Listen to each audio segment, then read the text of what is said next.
and welcome back to my channel, or if you're new here, my name's Alexa Ray, and welcome to another video. I'm so glad you're here, and I'm so glad you clicked on today's video.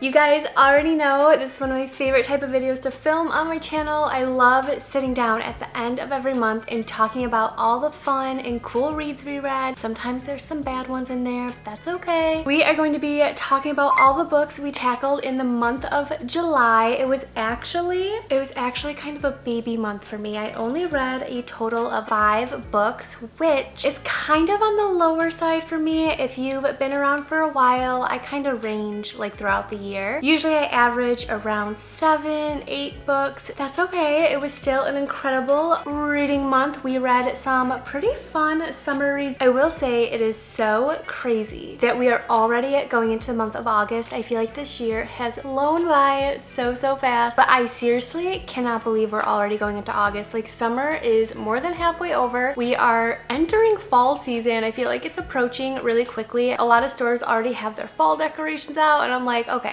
slow your roll. We still have a month and a half left of summer.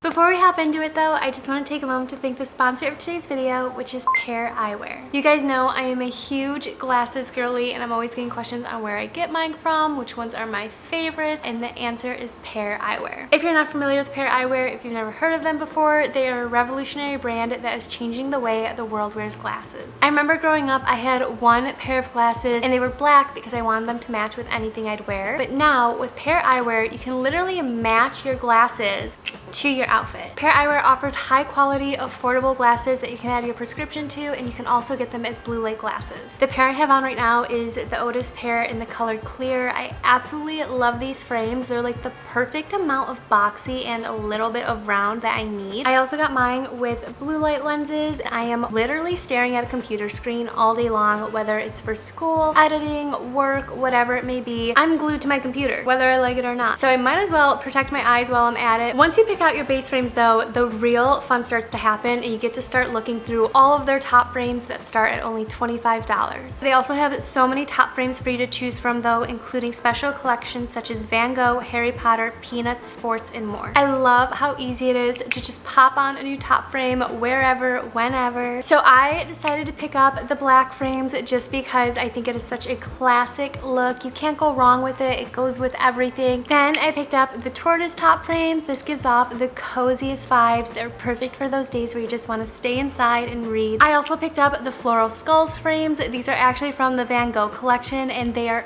absolutely stunning. It is so cool to me that I can literally wear his artwork as glasses. You can get prescription glasses from Pair Eyewear for only $60, and then you can switch up your style anytime by getting toppers starting at $25. Like, look how cute these are. I'm obsessed. If you guys are interested in getting your own cutie little pair of glasses, your own cutie little pair of top frames to switch up your style whenever you want, you can use my link down below to get 15% off your first order from Pair Eyewear. I'm not kidding you when I say I'm obsessed with Pair Eyewear. These are literally all the frames I have just for this pair. This is crazy. But thank you so much again to Pair Eyewear for sponsoring today's video, and without further ado, let's hop in to my July wrap up. So we're going to start off with Things We Never Got Over by Lucy Score. This was the first book I read in the month of July, and I actually carried it over from the month of June. If you guys want to see me go more into detail about some of these books, go watch my 24-hour readathon video from this past month, because I actually read all 4 books I'm about to talk to you about in this video, and we literally tackle them together in 24 hours. It's a super fun video. So I carried this over from the month of June, and I actually had like a fair amount to read in the video. I almost hit halfway through the book in the month of June. I think we were like on page 270, maybe 300. So I still had a pretty good chunk to go. I have to say, for it being my first Lucy Score book, I was actually really surprised. I've been very intimidated to get into Lucy Score books, because if you have seen her books in stores before, or if you have read them yourself, you know that her books are on the chunky side. All of her books, for the most part, are about this size. They're just very chunky, especially for romance books. I don't know what it is when it comes to romance books and they're super, super chunky like this. I kind of shy away from them. Why is it so chunky? Like, what is this romance going to entail? So I do shy away from them usually, but I decided to give this a try because I've heard so many good things about it. It was also my book club pick on Fable. If you guys don't know, I run my own little book club over on the app Fable. I have it linked down below if you want to join. It's completely free. But this was my July book club pick, so I knew it was just time. I had to pick it up. I had to read it. I was very, very surprised with how it went. I really enjoyed Lucy Score's writing. It was super easygoing,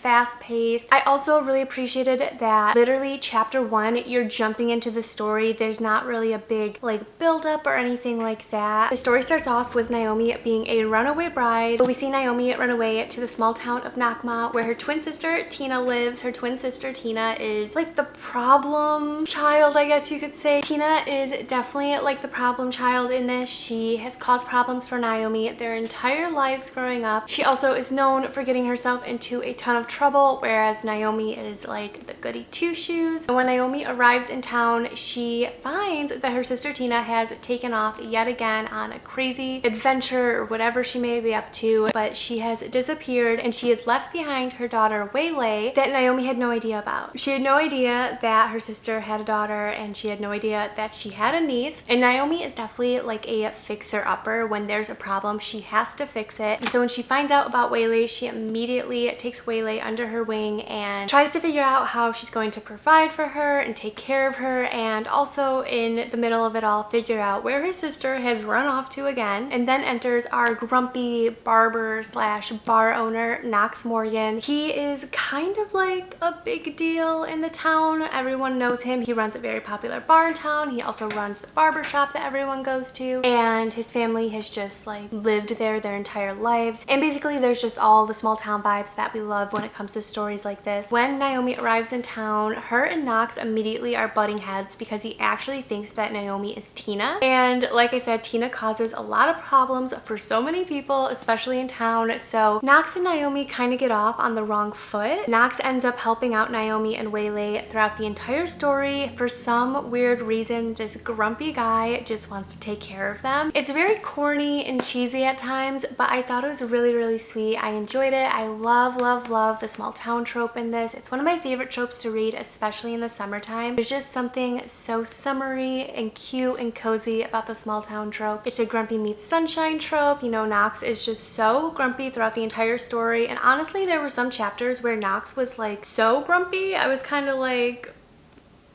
I don't know, sometimes I felt like his grumpiness just kind of like went over the line, but nonetheless I still adored them. Like, I thought Knox and Naomi were very, very sweet. There's also a minor fake dating trope in here that I thought was super cute, and that comes about later on in the story when Naomi's parents come about. And then of course we also get a little bit of the single parent trope in here because Naomi is caring for Waylay, which is also just such a cool story in its own. I loved seeing Naomi take on this crazy role as a guardian to her niece that she had just found out about. I loved watching Naomi and Waylay develop throughout the story because in the beginning, Naomi is definitely very scared. She doesn't know how to be a parent. We also see a lot of character development for Waylay because Waylay is used to not having stability in her life because of Tina. She's used to taking care of herself, fending for herself, cooking for herself. We watch as she goes from this reserved, quiet, little bit of a troublemaker type of character, and we watch her develop into something more than that. I don't know. I really enjoyed Waylay's character throughout this entire story. She was honestly one of my favorite parts of this. There were many, many moments throughout the story where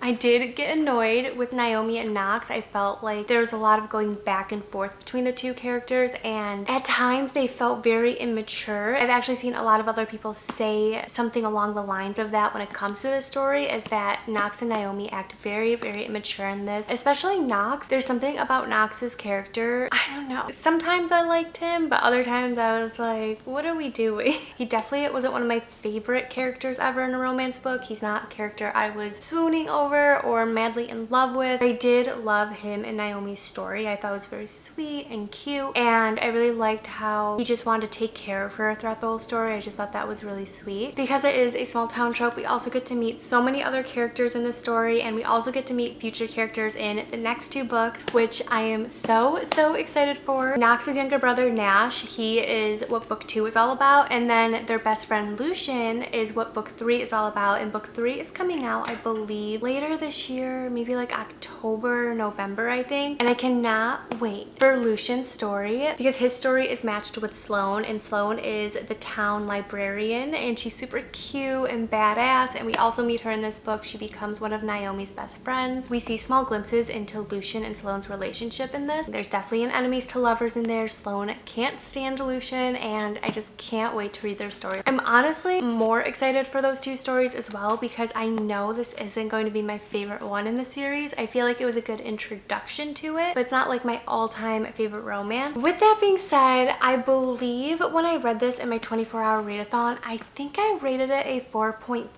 I'm honestly leaning more towards a 4-star rating just because now looking back at it and having time to process what happened in this, Naomi and Knox were actually really annoying in this, and it was more so Knox. He just did really weird stuff throughout the story, and Knox was just all over the map. He didn't know what he wanted throughout the entire story. Although he claimed he wanted Naomi, sometimes his actions said otherwise, and it just drove me crazy. I think what keeps it at a 4-star for me and not lower at like a 3 or a 3.5, there's so much to this, and there's so much character development, there's so much relationship development that I really enjoyed like the majority of this book, and I thought it was super good. It was just certain moments with Knox drove me crazy, and that's what knocked it down a star, but nonetheless, this was absolutely adorable. I think it's perfect if you love the small town trope. Next up, I read Beach Read by Emily Henry. This was probably one of my most anticipated reads of the summertime. Dare I say, this is like an OG book talk book. I feel like so many people have read this. Everyone raves about this book, and for a lot of people, Beach Read is what made them fall in love with Emily Henry. Unfortunately for myself, last summer I had started my Emily Henry journey with People We Meet on Vacation, and I'm gonna save you guys the time and the rambling, but I basically did not like that book one bit. I thought it was very boring, very bland. I didn't feel the chemistry between the 2 main characters, Poppy and Alex. It just didn't do it for me. Since then, I have never picked up another Emily Henry book, and then last month, 2 months ago, maybe 3 months ago, her newest book, Happy Place, came out, and so many people were raving about it. I wasn't going to pick it up, and then one day, spontaneously, I just decided to pick it up and give it a try, and I ended up loving that book more than I thought I ever would. It was a 5-star rate for me. It's one of my favorite books of 2023, and I was just totally wowed by every part of it because I did not like People We Meet on Vacation, and I thought her writing style was just very weird and different. I absolutely adored Happy Place. There were so many good quotes that came out of that book. It was just beautiful. It was absolutely beautiful. So going into the month of July, I decided to give Beach Read a try. I figured out of all her books, if I was gonna pick up another one, it had to be Beach Read because so many people rave about it. I thought the story of January and Gus was so sweet. I love that they were 2 authors helping each other out. They both are 2 authors who were experiencing a creative block, and they couldn't finish their most recent books, so they come together and basically challenge each other to finish their books by the end of summer. But they put a little twist on it, and January basically has to write what Gus usually writes, and Gus has to write what January basically writes, or at least try to write something that has a happy ending, because Gus's main problem is whenever he finishes a book, it always has a very sad type of ending. So that's his challenge for the summer, and they end up going on all these cute little adventures. They're basically dates. Gus also takes January to interviews and things that he usually goes to help him write. It was honestly just such a sweet and fun little summer read. We see the small town trope once again in this. We see a little bit of a grumpy meets sunshine trope. We have a little bit of college rivals in here because January and Gus actually went to college together. January claims that Gus absolutely despised her and despised her writing. So stemming from that, we also get a little bit of enemies to lovers, and then of course the trope that always takes me by surprise is the second chance trope. I thought it was so beautifully written in this. I just loved their story, and I loved watching Gus and January just fall into each other throughout this entire story. It was so cute and it was so sweet, and I adored it. I have to say, it did not top Happy Place. Happy Place is still like my #1 Emily Henry book. The rating rating I ended up giving this book in my 24-hour readathon was a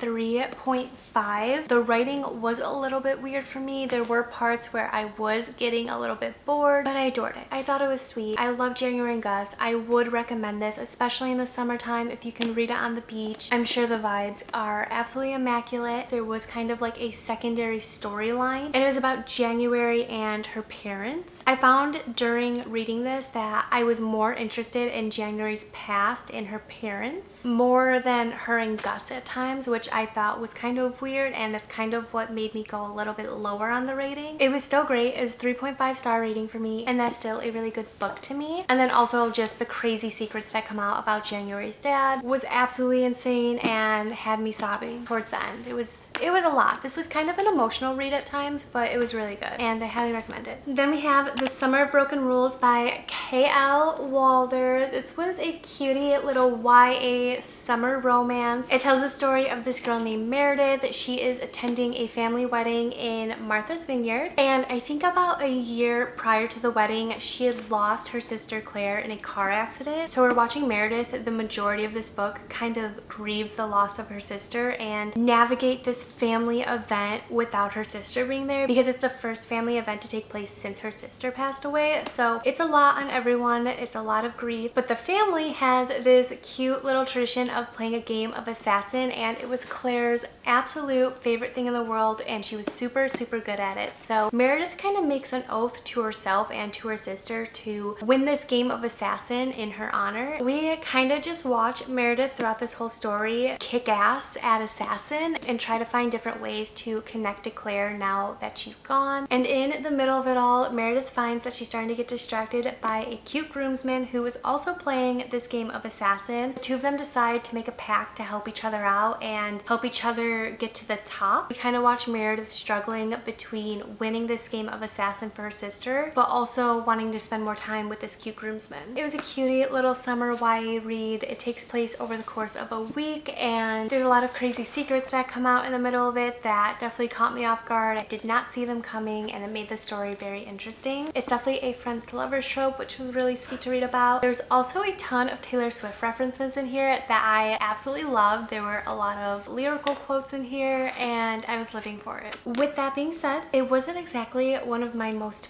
favorite reads. I ended up rating this 3 stars. I don't know, like, it was cute and I enjoyed it, but it was a lot at times. It was definitely grief heavy. I found it very sad. In that case, I think the story was very interesting. I think the storyline was executed really nicely, but it just wasn't personally one of my favorite books. It was also a YA romance, so it's definitely on the lighter side. I think coming out of Beach Read and Things We Never Got Over, it like just wasn't doing it for me. I just wanted more, I guess. If you're looking for a cutie little friends to lovers summery YA romance, I think this is absolutely perfect. Next up is literally one of my favorite books. Honestly, before it even came out, I knew it was gonna be a 5-star read because I had been waiting for their story for so long. I read Reckless by Elsie Silver in the month of July. This is book 4 in the Chestnut Spring series. You guys know, it is literally, it's my favorite series. The Chestnut Spring series is definitely one of my favorite series of 2023. I am obsessed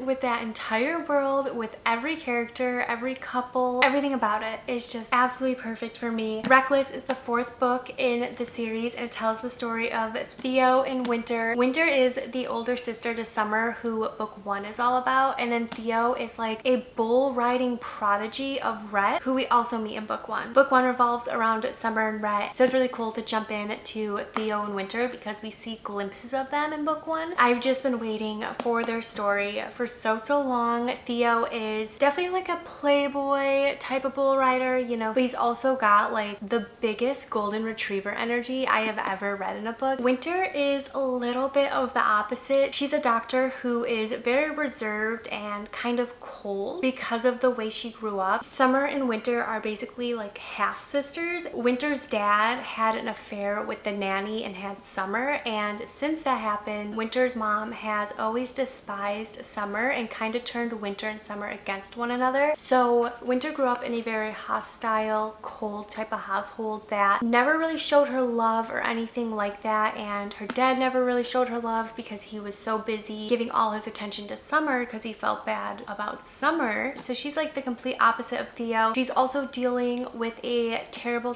divorce from a man who cheated on her and also never showed her love. Winter has a lot of baggage that she's trying to sort through, and we kind of watch her deal with that throughout this entire story. Theo in Winter's story is so good though. Like, if you take away any book from today's video, take away this one, because this one is so good. Take away the entire Chestnut Spring series, because I promise you guys will absolutely love it. It gives off all the small town vibes. It gives off cowboy vibes. The series was absolutely adorable. I hold it close to my heart. These characters are everything to me. I'm getting a little off track here. There's so many tropes in this, honestly. The main one is a secret baby trope, which I've never read about a secret baby trope, and I thought it was going to be way different than what it was going into this. I loved it. I love the way Elsie Silver went about it. We have a reverse Grumpy meets Sunshine. Winter's definitely very grumpy throughout the story, whereas Theo, again, golden retriever energy. He's just radiating it. We have a secret baby trope in here because a one night stand leads to a baby. We kind of watch the two of them navigate that. The banter between Winter and Theo is absolutely unmatched. It's honestly some of my favorite banter I have ever read. The relationship throughout this whole story is just so sweet. Their character development, their relationship development, everything about it was so perfect to me. I think I love this series so much because of the small town trope and the found family trope. You just fall in love with every couple, and then you see glimpses into the couples throughout the series, and it just makes my heart so happy and like all warm and fuzzy. But we see the three couples from the first three books pop up in this, and it's just so sweet. It's so wholesome. The Ian family is just the perfect family. I loved watching Theo become a dad. I loved watching Winter let Theo love her. Like I said, she's very standoffish. She's very cold. They call her the Ice Queen throughout the series, and it was really cool to break through those walls and see who Winter really was. You know, she's kind of painted as the bad guy throughout the first three books, and in book 4 finally get to see her story and we get to see everything from her point of view. You just fall in love with Winter, and I loved it. I loved it so much. Theo and Winter have my heart. This one I gave 5 stars in my reading blog, but honestly it's like infinity stars to me because I love their story. I love this series, and I'm so excited for book 5 to come out later this year. It's going to be Hopeless, and it's going to be Beau's story. I cannot wait for Beau's story. This is so cute. I highly recommend, if you take anything away from this video today, definitely take this series, take this book. It will make you so happy. Last but not least, I have Redeemed by Lauren Asher. This is book 4 in the Dirty Air series, and it's the final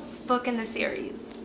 And that makes me so sad because I have turned into the biggest Lauren Asher girly this year, and I'm so sad to like say goodbye to all these characters. She does have a new series coming out later this year, and it does take place in the same universe as this series and the Dreamland Billionaire series, but like it's a new series and it's new characters. You really won't see these characters anymore, and it just makes me so sad. I hate when a book series ends. Anyways, this tells the story of Chloe and Santiago. If you're not familiar with the Dirty Air series, it revolves around F1 drivers, and going into the series I was really nervous because I barely even knew what F1 was. I was like, okay, am I gonna really like this? I ended up loving it. Every book just gets better and better. Book 3 is about Jax, and that one is like my all-time favorite right now. Jax and Elena's story is like one of my favorite stories. They just felt so real to me. Everything about them was perfect. But anyways, it's not about them right now. Santi is the older brother to Maya, who book 1 is all about, and Santi is known for being one of the best F1 racers out there, and something very crazy and tragic happens and kind of causes his career to be put on hold, I guess you could say. We see Santi kind of navigate life after that. It's very hard and very tragic what happens to him. Chloe is like an all-American girl who actually ends up traveling to Italy, where Santi currently resides. She is trying to find her real father because back home in America she grew up as an orphan. Her mom wasn't like best and she wasn't very stable, so Chloe lived her life in foster homes growing up, and she finally took one of those ancestry DNA tests. She finds her real father, who is located in Italy, and she travels all the way there to hopefully have a relationship with him. So throughout the story we kind of watch Chloe navigate her travels to Italy Italy, and then also trying to find her dad and grow closer to him, as well as confront him and be like, hey, I'm your daughter that you didn't know about. That's like Chloe's main story. Santi's life is trying to navigate life after this incident that happened. And basically what happens, how these two people come across each other, is Santi is living next door to Chloe's dad. Chloe does some really crazy things in this book that I was very surprised about. But basically one day she is trying to climb up this tree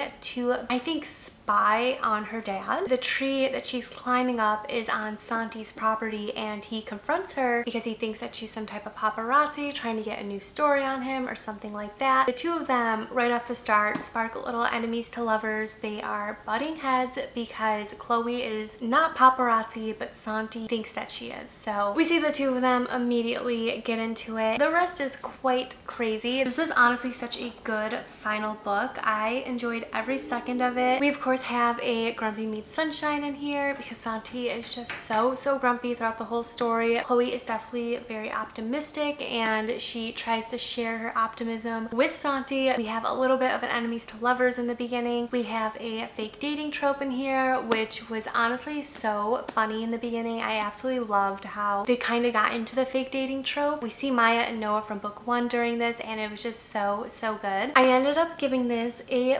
4-star rating, and honestly in the beginning of this I was very sure it was going to be 5 stars, but I have never read a book where my rating was all over the place, because in the beginning I was like, oh, this is gonna be 5 stars, easy, I'm obsessed with this, I'm obsessed with Santi and Chloe. Then it got to a point where I was like, okay, this is taking a weird turn, I think this is gonna be a 4-star. And then it got to a point where I swear there were like 2 or 3 chapters straight where I was like, oh my gosh, this is gonna be 3 stars, maybe 2 stars, because I was getting so frustrated with Chloe's character. I didn't know what to do with myself. By the end of it, I kind of took some time and, you know, processed the whole book. I decided to land on a 4-star rating just because I adored every second of this except maybe like 4 or 5 chapters. I love this story except for a few moments between Chloe and Santi where Chloe was absolutely driving me crazy. This book definitely hit close to home for me. There were a lot of things that happened in this story to Chloe that I related to on so many different levels, and I think that's why I got so frustrated with her character. But nonetheless, at the end, I loved it. Honestly, I think what brought this up to a 4-star was the epilogue, and then there was an extended one, and it made me so happy. Like, I was sobbing reading it because we see everyone come back from the first 3 books, and it was just like the